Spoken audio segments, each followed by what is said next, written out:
March 25, 2007 ರಾತ್ರಿ ಹೊತ್ತಾಗಿತ್ತು. 22 ವರ್ಷದ ಹುಡುಗಿ ಲಿನ್ಸಿ ಆನ್ ಹಾಕರ್ ಸಂಜೆ ಮನೆಗೆ ವಾಪಸ್ ಬಂದಿರಲಿಲ್ಲ. ಕೆಲವೇ ತಿಂಗಳ ಮುಂಚೆ UK ಜಪಾನ್ಗೆ ಶಿಫ್ಟ್ ಆಗಿದ್ದ ಲಿನ್ಸಿ ಇಂಗ್ಲಿಷ್ ಟೀಚರ್ ಆಗಿ ಕೆಲಸ ಮಾಡ್ತಾ ಇದ್ಲು. ಹೊಸ ದೇಶ, ಹೊಸ ಸಿಟಿ, ತುಂಬಾ ಕನಸಿನೊಂದಿಗೆ ಜಪಾನ್ಗೆ ಬಂದಿದ್ದ ಲಿನ್ಸಿ ಒಳ್ಳೆ ಕ್ಯಾರೆಕ್ಟರ್ನ ಹುಡುಗಿ. ಅಂದು ಸಂಜೆ ಹೊತ್ತಿಗೆ ಫ್ರೆಂಡ್ಸ್, ಫ್ಯಾಮಿಲಿ, ಬಾಯ್ ಫ್ರೆಂಡ್ ಯಾರು ಕಾಲ್ ಮಾಡಿದ್ರು ಅವಳಿಂದ ಯಾವುದೇ ತರಹದ ಉತ್ತರ ಬರಲಿಲ್ಲ. ಲಿನ್ಸಿ ರಾತ್ರಿ ಇಡೀ ಪಾರ್ಟಿ ಮಾಡಿಕೊಂಡು ಊರಿಡೀ ಸುತ್ತಕೊಂಡಿರುವಂತಹ ಹುಡುಗಿ ಅಲ್ಲ. ಟೀಚರ್ನ ಕೆಲಸ ಮಾಡ್ತಿದ್ದ ಲಿನ್ಸಿಗೆ ಮನೆ ಹಾಗೂ ಕೆಲಸ ಬರೀ ಅಷ್ಟೇ ಗೊತ್ತಿದ್ದಿದ್ದು. ಇವಳಿಂದ ಯಾವುದೇ ಥರದ ಉತ್ತರ ಬರೋದನ್ನು ಕಂಡ ತಕ್ಷಣವೇ ಅವಳ ಮನೆಯವರಿಗೆ ಗೊತ್ತಾಗ್ಬಿಡ್ತು ಏನೋ ಆಫ್ ಇದೆ. ಹೆಚ್ಚು ಟೈಮ್ ವೇಸ್ಟ್ ಮಾಡದೆ ಡೈರೆಕ್ಟ್ ಪೊಲೀಸ್ ಸ್ಟೇಷನ್ಗೆ ಹೋಗಿ ಮಿಸ್ಸಿಂಗ್ ಪರ್ಸನ್ನ ಕಂಪ್ಲೇಂಟನ್ನು ಫೈಲ್ ಮಾಡ್ತಾರೆ. ಸರ್ಪ್ರೈಸಿಂಗ್ಲಿ ಎಲ್ಲರಿಗೂ ಗೊತ್ತಿತ್ತು ಅವಳನ್ನು ಎಲ್ಲಿ ಹುಡುಕ್ಬೇಕು ಅಂತ. ಯಾಕಂದ್ರೆ ಅವಳು ಮಿಸ್ಸಿಂಗ್ ಆಗೋ ಕೆಲವೇ ದಿನದ ಮುಂಚೆ ಒಂದು ಸ್ಟ್ರೇಂಜ್ ಇನ್ಸಿಡೆಂಟ್ ನಡೆದಿತ್ತು.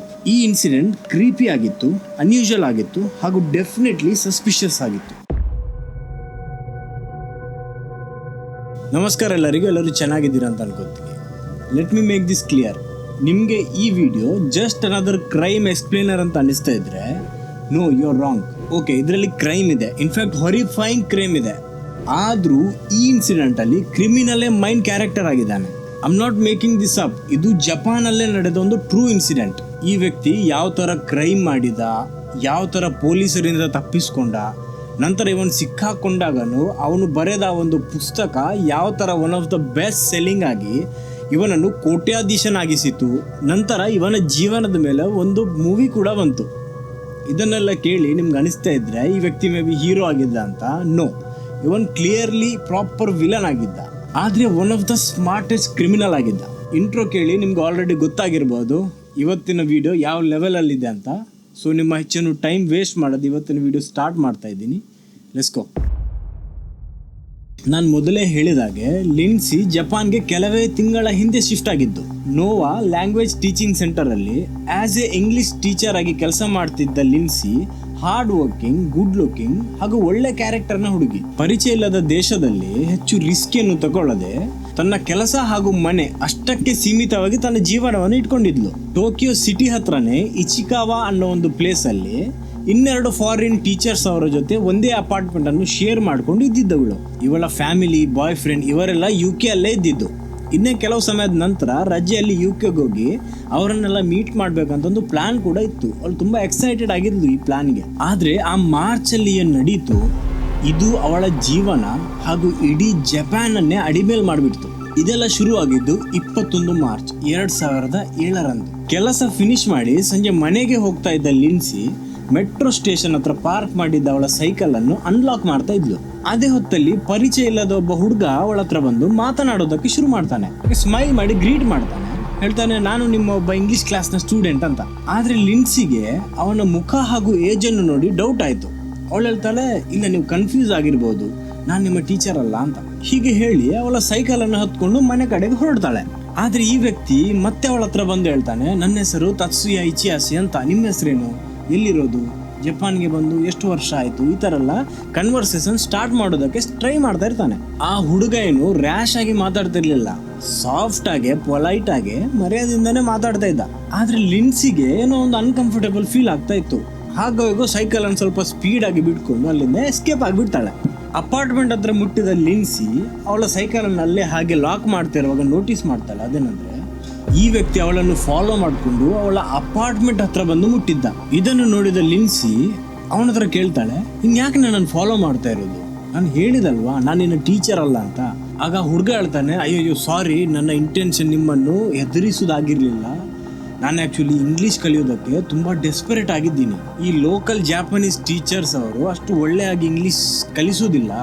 ನಾನು ನಿಮಗೆ ಪೇ ಮಾಡ್ತೀನಿ, ನೀವು ನಮಗೆ ಇಂಗ್ಲೀಷ್ ಕಲಿಸಿ ಅಂತ ಹೇಳ್ತಾನೆ.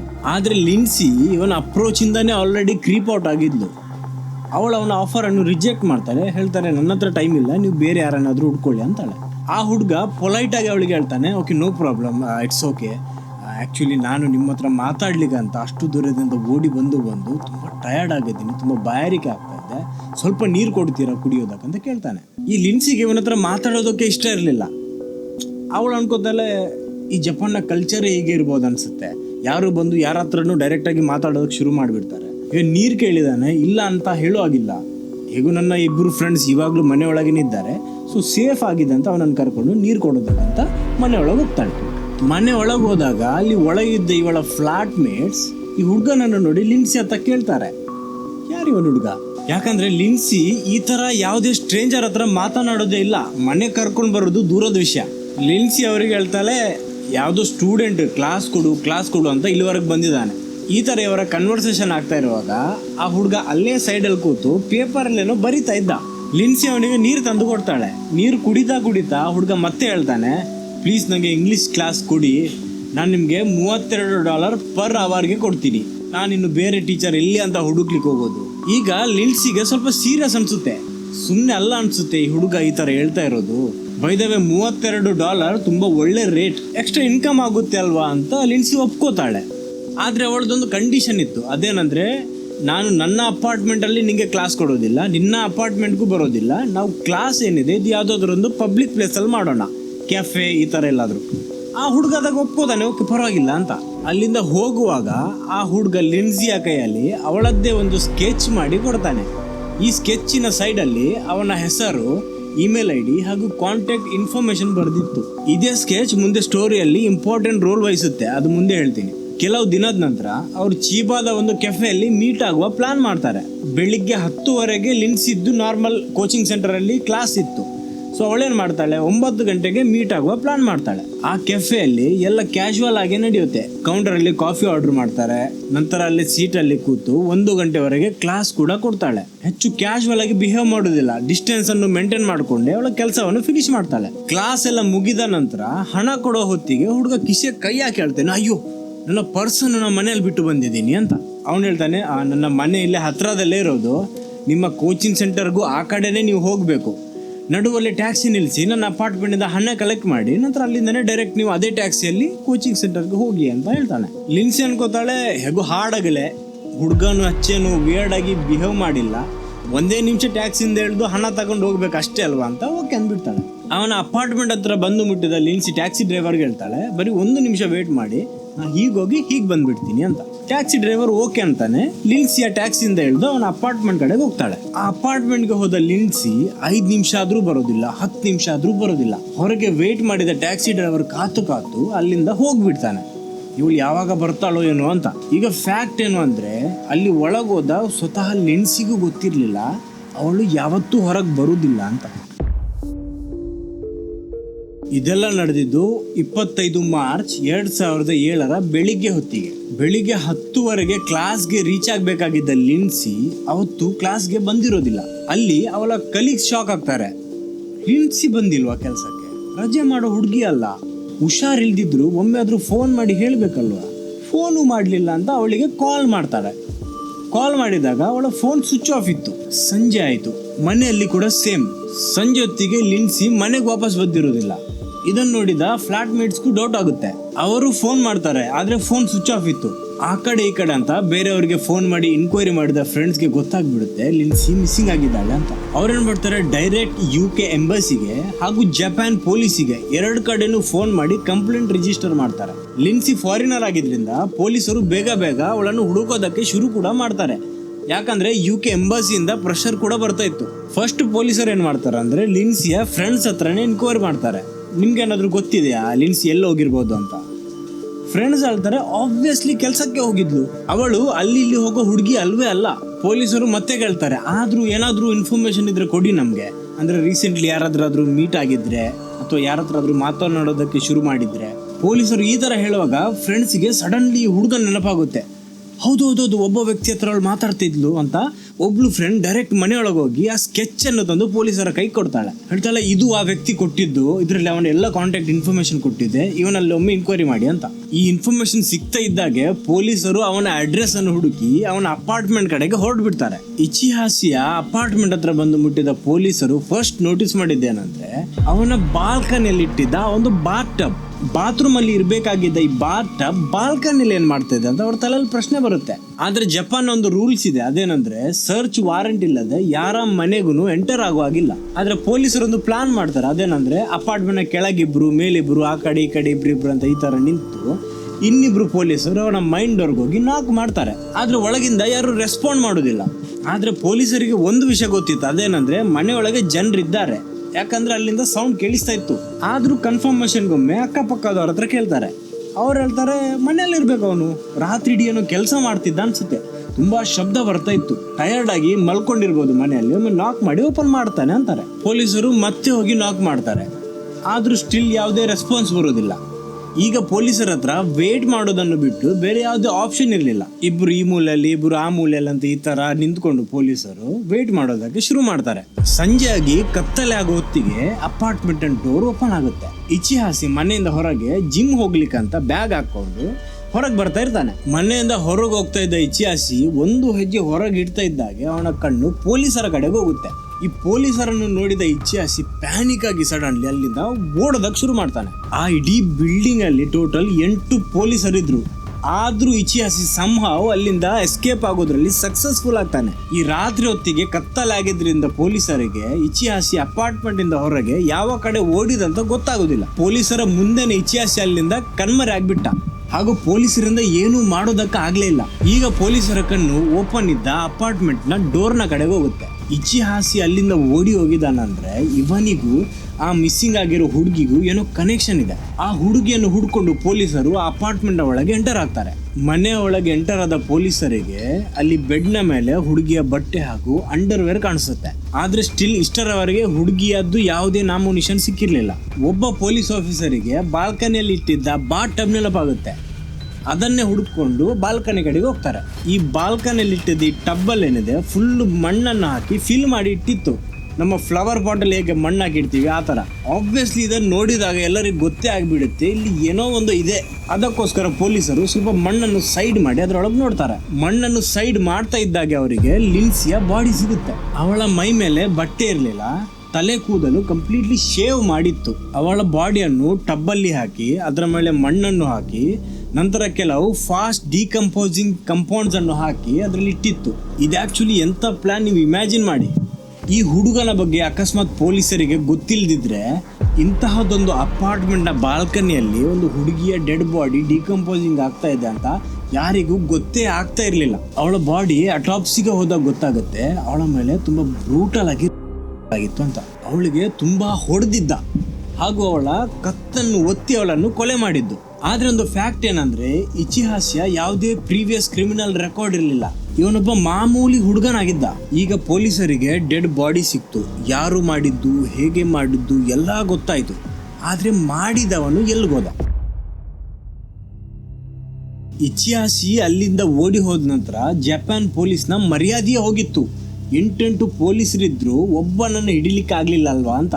ಅಷ್ಟೇ ಅಲ್ಲ, ಇಚಿಹಾಸಿ ಅಲ್ಲಿಂದ ಓಡಿ ಹೋಗಿ ವಾರಗಳೇ ಕಳೆದವು. ಆದ್ರೆ ಅವನು ಎಲ್ಲಿದ್ದಾನೆ, ಹೇಗಿದ್ದಾನೆ ಅಂತ ಒಂದು ಸಣ್ಣ ಸುಳಿವು ಸಿಕ್ಕಿರ್ಲಿಲ್ಲ. UK ಗವರ್ಮೆಂಟ್ ಏನ್ ಮಾಡುತ್ತೆ, ಜಪಾನೀಸ್ ಗವರ್ಮೆಂಟ್ ನ ಮೇಲೆ ಪ್ರೆಷರ್ ಹಾಕಿ ಈ ಇಡೀ ಇನ್ಸಿಡೆಂಟ್ ಅನ್ನು ನ್ಯಾಷನಲ್ ನ್ಯೂಸ್ ಮಾಡ್ಬೇಕಂತ ಹೇಳುತ್ತೆ. ಅವನು ದೇಶದ ಯಾವುದೇ ಮೂಲೆಯಲ್ಲಿದ್ರೂ ಅವ್ನು ಸಿಗ್ಬೇಕು. ಜಪಾನ್ ನ ಪ್ರತಿಯೊಂದು news channel, radio, news paper ಅಲ್ಲಿ ಬರೀ ಇವನದ್ದೇ ವಿಷಯ. ಅವನ ಬಗ್ಗೆ ಟಿಪ್ಸ್ ಕೊಟ್ಟವರಿಗೆ 1 ಮಿಲಿಯನ್ ಯಾನ್ ಕೂಡ ಕೊಡ್ತೀವ ಅಂತ ಹೇಳಲಾಗುತ್ತೆ. ಈ ತರ ನ್ಯೂಸ್ ಹೊರಗೆ ಬರ್ತಾ ಇದ್ದಾಗೆ ಆಲ್ಮೋಸ್ಟ್ 1 ಇಯರ್ನವರೆಗೆ ಸರಿಸುಮಾರು 8,000 ಟಿಪ್ಸ್ ಪೊಲೀಸರಿಗೆ ಸಿಗುತ್ತೆ. ಇಚಿಹಾಸಿಯನ್ನು ಇಲ್ಲಿ ನೋಡಿದ್ದೀವಿ, ಅಲ್ಲಿ ನೋಡಿದ್ದೀವಿ ಅಂತ. ಆದ್ರೆ ಯಾವುದೇ ಟಿಪ್ ಅನ್ನು ಫಾಲೋ ಮಾಡಿದಾಗ ಇಚಿಹಾಸಿ ಸಿಗೋದಿಲ್ಲ. ಅವನು ಪೊಲೀಸರಿಂದ 10 ಹೆಜ್ಜೆ ಮುಂದೆ ಇದ್ದ. ದಿನಗಳು ಕಳೆದವು. ಸರಿಸುಮಾರು 2 ವರ್ಷ ಆಗೋದಕ್ಕೆ ಬಂತು ಇನ್ಸಿಡೆಂಟ್ ನಡೆದು. ಆದ್ರೂ ಇಚಿಹಾಸಿ ಎಲ್ಲಿದ್ದಾನ ಅಂತ ಒಂದು ಸಣ್ಣ ಸುಳಿವು ಸಿಕ್ಕಿರೋದಿಲ್ಲ. ನೋಡಿ, ಈ ಕೇಸ್ ಅಲ್ಲೇ ತಣ್ಣಗಾಗ್ತಾ ಬಂತು ಅಂತ ಅನ್ಕೋಬೇಡಿ. UK ಹಾಗೂ ಜಪಾನ್ ಈ 2 ದೇಶದ ಪೊಲೀಸರು ಸೇರಿ ಸರಿಸುಮಾರು 150 ಪೊಲೀಸರ ಒಂದು ಟೀಮ್ ದಿನ ರಾತ್ರಿ ಅಂತ ಈ ಕೇಸ್ನ ಮೇಲೆ ಕೆಲಸ ಮಾಡ್ತಾ ಇರುತ್ತೆ. ಆದ್ರೂ ಈ ಒಬ್ಬ ವ್ಯಕ್ತಿಯನ್ನು ಅವರಿಂದ ಹುಡುಕೋದಕ್ಕಾಗೋದಿಲ್ಲ. ಲಾಸ್ಟ್ ಅಲ್ಲಿ ಜನರು ಹೇಳೋದಕ್ಕೆ ಸ್ಟಾರ್ಟ್ ಮಾಡ್ತಾರೆ, ಇಚಿಹಾಸಿ ಜಪಾನ್ ಅಲ್ಲಿ ಇಲ್ವೇ ಇಲ್ಲ, ಅವನು ಜಪಾನ್ ಅನ್ನು ಬಿಟ್ಟು ಫಿಲಿಪೀನ್ಸ್ಗೆ ಓಡೋಗಿರ್ಬೋದು. ಅದಲ್ಲದೆ ಇನ್ನೊಂದು ನ್ಯೂಸ್ ಸ್ಪ್ರೆಡ್ ಆಗಿರುತ್ತೆ, ಅದೇನಂದ್ರೆ ಇಚಿಹಾಸಿ ನೀರಿನಲ್ಲಿ ಮುಳುಗಿ ಸುಸೈಡ್ ಮಾಡಿ ಸತ್ತಿದ್ದಾನೆ ಅಂತ. ಆಬ್ವಿಯಸ್ಲಿ ಈ ತರದ ನ್ಯೂಸ್ ಬಂದೇ ಬರುತ್ತೆ. ಯಾಕಂದ್ರೆ 2 ವರ್ಷದವರೆಗೆ ಒಂದು ಮನುಷ್ಯ ಯಾರ ಕಣ್ಣಿಗೂ ಕಾಣದಿದ್ರೆ ಆ ದೇಶದ ಪ್ರತಿಯೊಂದು ಮನುಷ್ಯನಿಗೆ ಇವನ ಮುಖ ಗೊತ್ತಿತ್ತು. ಆದ್ರೂ ಅವ್ನು ಯಾರಿಗೂ ಕಾಣಲಿಲ್ಲ. ಒನ್ ಟೈಮಲ್ಲಿ ಈ ತರದ ಥಿಯರಿನೇ ಬಂದು ಈ ಕೇಸ್ ಕ್ಲೋಸ್ ಆಗೋದ್ರಲ್ಲಿತ್ತು. ಆದ್ರೆ ಈ ಥಿಯರಿಗಳಿಗೆ ಯಾವುದೇ ಸಬೂತ್ ಸಿಕ್ಕಿರೋದಿಲ್ಲ. ಅದಕ್ಕೋಸ್ಕರ ಈ ಕೇಸ್ ಇನ್ನೂ ಜೀವಂತವಾಗಿತ್ತು. ಇನ್ಸಿಡೆಂಟ್ ನಡೆದು 2 ವರ್ಷ ಆಗೋದಕ್ಕೆ ಬಂತು. ನನ್ನ ಮಗಳ ಕೊಲೆಗಾರನನ್ನು ಇಷ್ಟರವರೆಗೆ ಹುಡುಕ್ಲಿಕ್ಕೆ ಆಗ್ಲಿಲ್ಲಲ್ಲ ಅಂತ ಲಿಂಡ್ಸಿಯ ತಂದೆ ತಾಯಿ ಜಪಾನ್ಗೆ ಬಂದು ಪ್ರೊಟೆಸ್ಟ್ ಮಾಡ್ತಾರೆ. ಲಿಂಡ್ಸಿಯ 2ನೇ ಡೆತ್ ಆನಿವರ್ಸರಿಯಲ್ಲಿ ಆಗಿದ್ದು. ಅದೇ ಟೈಮಲ್ಲಿ ಜಪಾನ್ನ ಗವರ್ಮೆಂಟ್ ಏನ್ ಮಾಡುತ್ತಂದ್ರೆ ಜಪಾನ್ನ ಪ್ರತಿಯೊಂದು ಪಬ್ಲಿಕ್ ಪ್ಲೇಸ್ ಅಲ್ಲಿ ಒಂದು ಲೈಫ್ ಸೈಜ್ ನ ಇಚಿಯಾಸಿಯ ಒಂದು ಕಟ್ಔಟ್ ಅನ್ನು ಹಾಕ್ತಾರೆ. ಈ ವ್ಯಕ್ತಿ ಎಲ್ಲಿ ಸಿಕ್ಕಿದ್ರು ಹೇಳಬೇಕು ಅಂತ. ಲಿಂಡ್ಸಿಯ ಪೇರೆಂಟ್ಸ್ ತುಂಬಾ ಆಕ್ಟಿವ್ ಆಗಿದ್ರು ಪಬ್ಲಿಕ್ ಅಲ್ಲಿ ಹಾಗೂ ಮೀಡಿಯಾದಲ್ಲಿ. ಇದರಿಂದಾಗಿ ಪಬ್ಲಿಕ್ ಅಲ್ಲಿ ತುಂಬಾ ಆಕ್ರೋಶ ತುಂಬಿಕೊಂಡಿರುತ್ತೆ ಪೊಲೀಸರ ವಿರುದ್ಧ. ಪೊಲೀಸರ ಮರ್ಯಾದೆ ಪ್ರಶ್ನೆ ಆಗಿತ್ತು. ಎಲ್ಲಾ ಕಡೆ ಅವ್ರಿಗೆ ಶೇಮ್ ಫೀಲ್ ಆಗ್ತಾ ಇತ್ತು. ಈಗ ಪೊಲೀಸರ ತಲೆಯಲ್ಲಿ ಒಂದು ಐಡಿಯಾ ಬರುತ್ತೆ.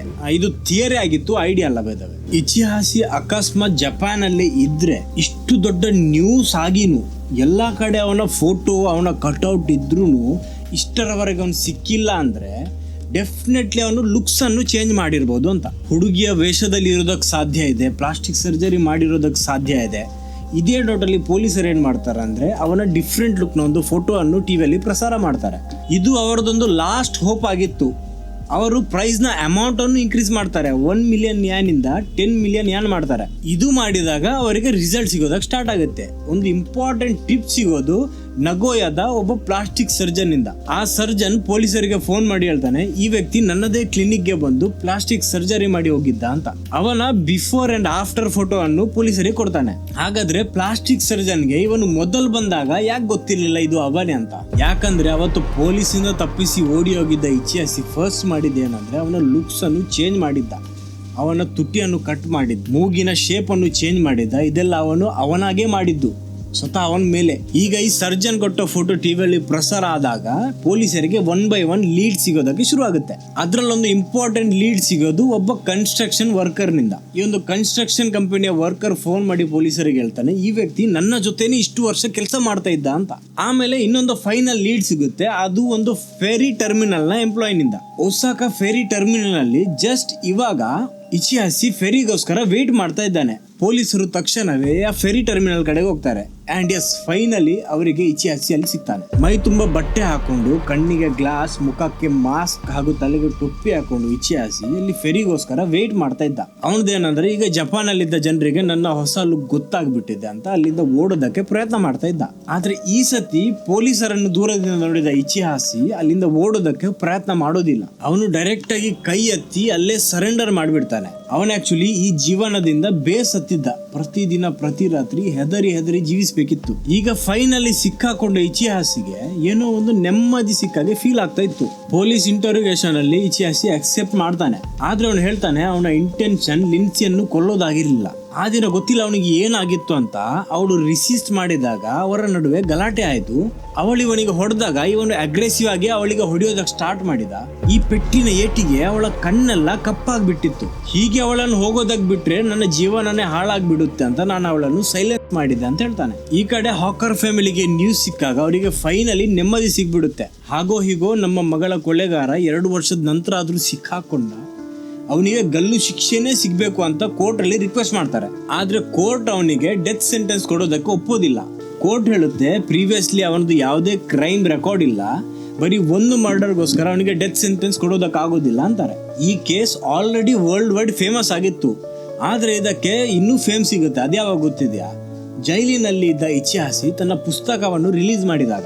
ಈ ಪುಸ್ತಕ ರಿಲೀಸ್ ಆಗ್ತಾ ಇದ್ದಾಗೆ ಇದು ಜಪಾನ್ ಅಲ್ಲಿ ವೈರಲ್ ಆಗಿಬಿಡುತ್ತೆ. ಇಚಿಯಾಸಿಗೆ ಹಣದ ಸುರಿಮಳೆ ಆಗೋದಕ್ಕೆ ಶುರು ಆಗುತ್ತೆ. ಈ ಪುಸ್ತಕದಲ್ಲಿ ಇಚಿಯಾಸಿ ಅವನು ಮಾಡಿದ ಕ್ರೈಮ್ ನ ಬಗ್ಗೆ, ನಂತರ ಪೊಲೀಸರ ಕೈಗೆ ಸಿಕ್ಕಾಕೊಂಡಾಗ ಅವನು ಯಾವ ತರ ಓಡಿದ ನಂತರ ಯಾವ ತರ ಜೀವನವನ್ನು ಜೀವಿಸಿದ ಇದರ ಬಗ್ಗೆ ಈ ಬುಕ್ ಅಲ್ಲಿ ಹೇಳಿರ್ತಾನೆ. ಹೇಗೆ ಅವನಿಂದ ಆಕ್ಸಿಡೆಂಟಲಿ ಕ್ರೈಮ್ ಆಗ್ಬಿಡ್ತು ಅಂತ ಈ ಪುಸ್ತಕದಲ್ಲಿ ಬರ್ದಿತ್ತು. ಹೇಗೆ ಒಂದು ಹೊತ್ತಿನ ಊಟಕ್ಕೋಸ್ಕರ ಇಚಿಯಾಸಿ ರೋಡಿನಲ್ಲಿ ಬೀಳ್ದಿದ್ದ ಪ್ಲಾಸ್ಟಿಕ್ ಬಾಟಲ್ಗಳನ್ನ ಹೆಕ್ಕಿ ಗುಜರಿಗೆ ಮಾರ್ತಿದ್ದ ಅಂತ. ನಂತರ ಹೇಗೆ ಒಂದು ಫೇಕ್ ಐಡೆಂಟಿಟಿಯನ್ನು ತಕೊಂಡು ಹೇಗೆ ಕನ್ಸ್ಟ್ರಕ್ಷನ್ ಕಂಪನಿಗೆ ಕೆಲಸಕ್ಕೆ ಜಾಯಿನ್ ಆದ, ಹಾಗೂ ಹೇಗೆ ಅವನು ಕೆಲಸ ಮಾಡಿ ಹಣವನ್ನು ಕೂಡಿಟ್ಟು ತನ್ನ ಲುಕ್ಸ್ ಅನ್ನು ಚೇಂಜ್ ಮಾಡಿ ತನ್ನ ಪಾಪದ ಪ್ರಾಯಶ್ಚಿತವಾಗಿ ಹೇಗೆ ತನ್ನ ಒಂದು ಹೊಸ ಜೀವನವನ್ನು ಶುರು ಮಾಡೋದಕ್ಕೆ ಟ್ರೈ ಮಾಡಿದ. ಇಚಿಯಾಸಿ ಅವನ ಪುಸ್ತಕ ಮಾರಿ ಬಂದ ಎಲ್ಲ ಹಣವನ್ನು ಆಸ್ ಎ ಕಂಪನ್ಸೇಷನ್ ಹಾಕರ್ ಫ್ಯಾಮಿಲಿಗೆ ಕೊಡ್ತೀನಿ ಅಂತಾನು ಹೇಳ್ತಾನೆ. ಆದ್ರೆ ಹಾಕರ್ ಫ್ಯಾಮಿಲಿ ಹಣವನ್ನು ಅಕ್ಸೆಪ್ಟ್ ಮಾಡೋದಿಲ್ಲ. ಇದು ಲಿಟ್ರಲಿ ಕೋಟಿಗಟ್ಟಲೆ ಹಣ. ನಂತರ ಈ ಪುಸ್ತಕದಿಂದನೇ ಇನ್ಸ್ಪೈರ್ ಆಗಿ ಒಂದು ಫಿಲ್ಮ್ ಮೇಕಿಂಗ್ ಕಂಪನಿ ಇವನ ಜೀವನದ ಮೇಲೆ ಒಂದು ಮೂವಿ ಕೂಡ ಮಾಡುತ್ತೆ. ಆ ಮೂವಿಯ ಹೆಸರು ಐ ಆಮ್ ಇಚಿಹಾಸಿ ಅಂತ. ಈ ಮೂವಿ ಇವಾಗಲೂ ಯೂಟ್ಯೂಬ್ ಅಲ್ಲಿ ಅವೈಲೇಬಲ್ ಇದೆ, ನೋಡೋರು ಹೋಗಿ ನೋಡ್ಬೋದು. ಈ ಒಂದು ಸ್ಟೋರಿ ಏನಿದೆ ಲಿಂಡ್ಸಿ ಆನ್ ಹಾಕರ್ ಇದ್ದು ತುಂಬಾ ಸ್ಯಾಡ್, ತುಂಬಾ ವಿಯರ್ಡ್ ಆಗಿದೆ. ಯಾವ ತರ ಒಂದು ಸಣ್ಣ ಪೊಲೈಟ್ನೆಸ್ ಅವಳ ಜೀವವನ್ನೇ ತಕೊಳ್ತು. ಅವ್ನು ಯಾರಂತ ಗೊತ್ತಿಲ್ಲ, ಸಂಹೌ ಅವನ ಬಾಟ ಬಳಿ ಇವಳ ಬಾಡಿ ಸಿಕ್ತು. ಈ ಕೃತ್ಯ ಎಸಗಿದ ವ್ಯಕ್ತಿ ಒಬ್ಬ ಸಾಧಾರಣ ವ್ಯಕ್ತಿ ಆಗಿದ್ದ. ಅವನು ಬರೀ ಪೊಲೀಸರಿಂದ ಅಲ್ಲ, ಅವನು ಮಾಡಿದ ಪಾಪದಿಂದನೂ ದೂರ ಹೋಗೋದಕ್ಕೆ ಪ್ರಯತ್ನ ಮಾಡ್ತಾ ಇದ್ದ. ಹೇಗೆ ಒಂದು ಹುಡುಗಿಯ ಮೇಲೆ ಆದ ಕ್ರೈಮ್ ನಲ್ಲಿ ಅವಳ ಕ್ರಿಮಿನಲ್ ಮೈನ್ ಕ್ಯಾರೆಕ್ಟರ್ ಆದ. ಹೇಗೆ ತನ್ನ ಲುಕ್ಸ್ ಹಾಗೂ ಐಡೆಂಟಿಟಿಯನ್ನು ಚೇಂಜ್ ಮಾಡಿ ಜನರ ನಡುವೆ ನಾರ್ಮಲ್ ಆಗಿ ಜೀವಿಸ್ತಾ ಇದ್ದ. ನೋಡಿ, ಇದೆಲ್ಲ ನಾನಾಗಿ ಯಾರನ್ನು ಗ್ಲೋರಿಫೈ ಮಾಡಿ ಹೇಳ್ತಾ ಇಲ್ಲ. ಜಪಾನ್ ದೇಶದಲ್ಲಿ ಇಂತಹ ತುಂಬಾ ಇನ್ಸಿಡೆಂಟ್ ಇದೆ. ಸಂಹೌ ಆ ದೇಶದಲ್ಲಿ ಕ್ರಿಮಿನಲ್ಗಳು ಅವರ ಕ್ರೈಮ್ ನಿಂದಾಗಿ ಸೆಲೆಬ್ರಿಟಿ ಆಗಿಬಿಡ್ತಾರೆ. ಅಲ್ಲಿನ ಕಲ್ಚರೇ ಒಂಥರ ವಿಯರ್ಡ್. ಇದನ್ನ ಹಾಗೆ ಸುಮ್ಮನೆ ಹೇಳ್ತಾ ಇಲ್ಲ, ಇಂತಹದ್ದೇ ಇನ್ನೊಂದು ತುಂಬಾ ದೊಡ್ಡ ಸ್ಟೋರಿ ಇದೆ ಅದೇ ದೇಶದ್ದು. ಇದರಲ್ಲಿ ಒಬ್ಬ ನರಭಕ್ಷಕ ಟಿವಿ ಶೋ ಅಲ್ಲಿ ಸೆಲೆಬ್ರಿಟಿ ಆಗ್ಬಿಡೋದು. ಇದರ ಬಗ್ಗೆ ಮುಂದೆ ಯಾವಾಗಾದ್ರೂ ನಾನು ವಿಡಿಯೋ ಮಾಡ್ತೀನಿ. ಇವತ್ತಿನ ಸ್ಟೋರಿ ಬಗ್ಗೆ ನಿಮ್ಮದೇನಾದ್ರೂ ಒಪಿನಿಯನ್ ಇದ್ರೆ ಪ್ಲೀಸ್ ಕಮೆಂಟ್ ಅಲ್ಲಿ ಹೇಳಿ. ನನ್ನ ಚಾನಲ್ ಅಲ್ಲಿ ನಾನು ಇದೇ ತರ ಡಿಫ್ರೆಂಟ್ ಟೈಪ್ ನ ಸ್ಟೋರಿಯನ್ನು ಎಕ್ಸ್ಪ್ಲೋರ್ ಮಾಡೋದಕ್ಕೆ ಟ್ರೈ ಮಾಡ್ತಾ ಇರ್ತೀನಿ. ನಿಮ್ಗೆ ಇಂತಹದೇ ಕ್ರೈಮ್, ಥ್ರಿಲ್ಲರ್, ಮಿಸ್ಟೀರಿಯಸ್ ವಿಡಿಯೋಸ್ ಇಷ್ಟ ಇದ್ರೆ ನನ್ನ ಚಾನಲ್ ಅನ್ನು ಸಬ್ಸ್ಕ್ರೈಬ್ ಮಾಡಿ, ಹಾಗೂ ಈ ವಿಡಿಯೋ ಇಷ್ಟ ಆದ್ರೆ ಪ್ಲೀಸ್ ಲೈಕ್ ಮಾಡಿ. ಸೊ ಇವತ್ತಿಗಿಷ್ಟೇ, ಮತ್ತೆ ಬರ್ತೀನಿ ಮತ್ತೊಂದು ವಾರ ಇನ್ನೊಂದು ಇಂಟ್ರೆಸ್ಟಿಂಗ್ ಟಾಪಿಕ್ ಜೊತೆ. ಅಷ್ಟರವರೆಗೆ ಪೀಸ್ ಔಟ್.